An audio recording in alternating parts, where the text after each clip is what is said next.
There are ways to steal without being caught, ways to copy without plagiarizing, ways to nod towards your inspiration without being too obvious. There's a quote from Austin Kleon that says, "Every artist gets asked the question, where do you get your ideas?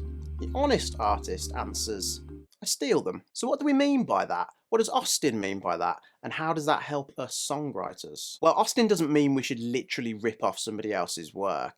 He means we all stand on the shoulders of giants. We all take our lead from those that have trodden before us. We all create because some other piece of work has inspired us to do so. If you've watched my previous videos, you'll have heard me say before that there are only so many stories we can write, only so many chords within Western music at our disposal, and even less combinations by which we can link those chords together. You can't come up with a new chord progression, but you can use existing ones from existing songs that, with a few tricks, will sound different while still giving a grateful nod to those giants that have inspired us and not get caught. So let's say you're a big Lion King fan, and your favourite scene in the movie, like many of us, is when Simba and Nala are falling in love.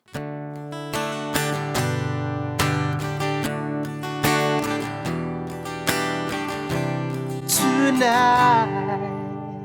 That's quite enough of that. And those 4 chords have compelled you to compose your own love song. The problem is, not only will it sound too similar to Elton John's epic lion and lioness love ballad, it's also the most commonly used chord progression in the world. The 1, 5, 6, 4 chord progression. So how can we take our original inspiration and tweak it almost beyond recognition with 3 simple tricks that I'm about to take you through right now. So tip number 1, we'll call progression inversions. Just simply start the chord progression off on one of the other chords in the sequence. Play the order of the sequence exactly the same. The looped pattern will be exactly the same, but you're starting on a different chord from within that loop. So this is what it sounds like starting on the 4.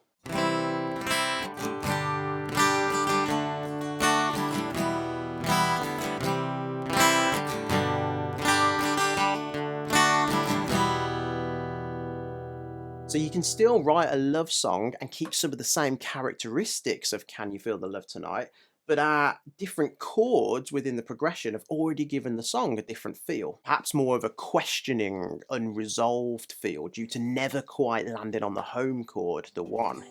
So we can try another version starting on the 6.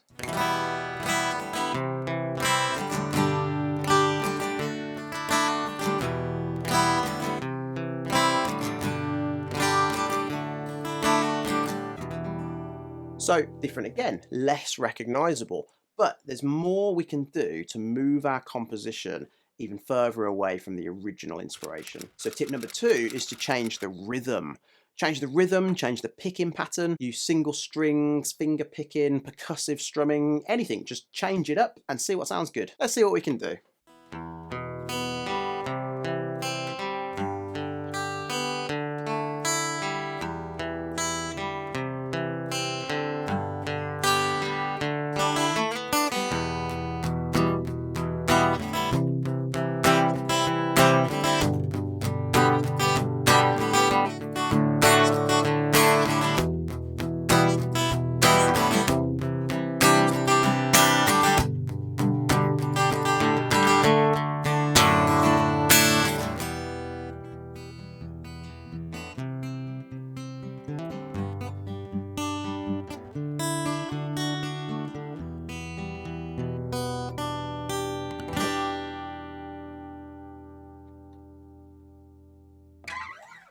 So that's worked really well. We're now making some good progress in our journey away from the original source song. In fact, you wouldn't even say it was recognizable anymore. So this could be a good place to stop tweaking and just start songwriting. But there's one more easy trick that will make this completely unrecognizable. Tip number 3 is to change the time signature of our composition. Now, if you don't know what I'm talking about when I say time signature, you may need to go away and Google that one. But in its simplest terms, time signature tells us how many beats are in each bar within a piece of music. It's what gives a song a certain rhythmic energy or pace. The most common time signature in Western music is 4/4, also known as common time. It's called 4/4 because there are 4 beats within every bar. So 1, 2, 3, 4, 1, 2, 3, 4, 1, 2, 3, 4, 1, 2, 3, 4. Now, the second most common time signature in Western music is a 3/4, otherwise known as a waltz. In this case, there are 3 beats in every bar, and using 3/4 in our chord progression would sound like this. 1, 2, 3, 1, 2, 3, 1, 2, 3, 1, 2, 3, 1, 2, 3, 1, 2, 3, 1, 2, 3, 1, 2, 3. Then with one of the other rhythms from step 2.